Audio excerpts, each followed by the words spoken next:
ভারতে তরুণদের বিক্ষোভ কেন? আসলে কি ঘটছে? ভারতের রাস্তায় এখন শুধু স্লোগান নয়, দেখা যাচ্ছে হাজার হাজার ক্ষুব্ধ তরুণের মুখ। একটি মেডিকেল ভর্তি পরীক্ষার প্রশ্নপত্র ফাঁস, একজন বিচারপতির বিতর্কিত মন্তব্য, আর একটি সোশ্যাল মিডিয়া মিম। এই তিনটি ঘটনা কিভাবে কয়েক সপ্তাহের মধ্যে দেশ জুড়ে তরুণদের আন্দোলনের প্রতীকে পরিণত হলো? এটি কি শুধুই একটি পরীক্ষা নিয়ে ক্ষোভ, নাকি এর পেছনে জমে আছে বছরের পর বছর ধরে তৈরি হওয়া আরও বড় সংকট? আজকের ভিডিওতে আমরা দেখব ভারতে আসলে কি ঘটছে, কেন এত তরুণ রাস্তায় নেমেছে এবং এই আন্দোলন ভবিষ্যতে কোথায় গিয়ে থামতে পারে। ভারত বিশ্বের সবচেয়ে বড় যুব জনসংখ্যার দেশগুলোর একটি। প্রতি বছর কোটি কোটি তরুণ উচ্চশিক্ষা শেষ করছে, কিন্তু সবাই চাকরি পাচ্ছে না।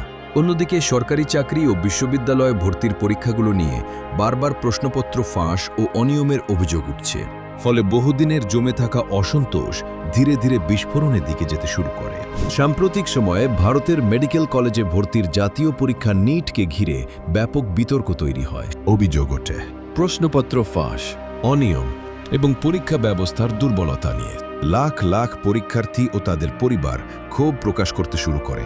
এর মধ্যেই ভারতের প্রধান বিচারপতির একটি মন্তব্য সামাজিক মাধ্যমে ব্যাপক আলোচনার জন্ম দেয়।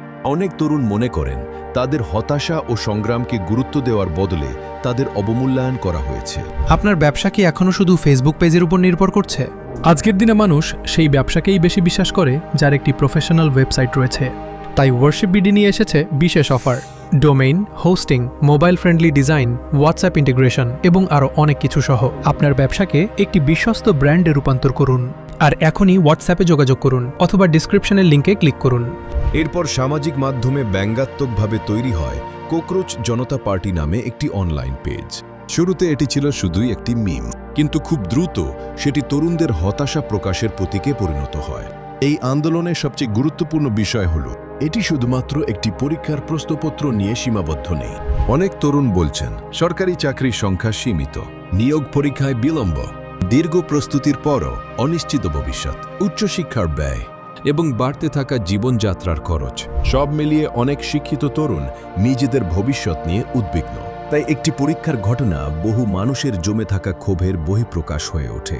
সামাজিক যোগাযোগ মাধ্যমে মিম, ভিডিও, পোস্ট এবং ব্যঙ্গাত্মক কন্টেন্টের মাধ্যমে আন্দোলনটি আরও দ্রুত ছড়িয়ে পড়ে। পরবর্তীতে দিল্লি সহ ভারতের বিভিন্ন স্থানে বিক্ষোভ কর্মসূচি অনুষ্ঠিত হয়। কোথাও শান্তিপূর্ণ অবস্থান, কোথাও মিছিল, আবার কোথাও পুলিশের সঙ্গে সংঘর্ষের ঘটনাও ঘটে। আন্দোলনকারীরা শিক্ষা ব্যবস্থায় স্বচ্ছতা, জবাবদিহিতা এবং সংস্কারের দাবি জানাচ্ছেন। অন্যদিকে সরকার বলছে আইন শৃঙ্খলা বজায় রাখা এবং সরকারি সম্পদের নিরাপত্তা নিশ্চিত করা তাদের দায়িত্ব। ফলে বিষয়টি এখন শুধু শিক্ষা নয়, বরং তরুণদের ভবিষ্যৎ, কর্মসংস্থান এবং রাষ্ট্রের জবাবদিহিতা নিয়ে বড় জাতীয় আলোচনায় পরিণত হয়েছে। যখন কোনো দেশের তরুণ সমাজ দীর্ঘ সময় ধরে নিজেদের ভবিষ্যৎ নিয়ে অনিশ্চয়তায় ভোগে, তখন ছোট একটি ঘটনাও বড় সামাজিক আন্দোলনের রূপ নিতে পারে। ভারতের বর্তমান পরিস্থিতিও অনেক বিশ্লেষকের কাছে ঠিক সেই প্রশ্নই তুলছে। এই আন্দোলন কি শুধুই শিক্ষা ব্যবস্থার সংস্কারে সীমাবদ্ধ থাকবে, নাকি এটি ভবিষ্যতে ভারতের রাজনীতি ও নীতি নির্ধারণেও প্রভাব ফেলবে? এর উত্তর এখনই নিশ্চিতভাবে বলা সম্ভব নয়। তবে একটি বিষয় স্পষ্ট, ভারতের তরুণ সমাজ তাদের ভবিষ্যৎ নিয়ে আগের চেয়ে অনেক বেশি সরব।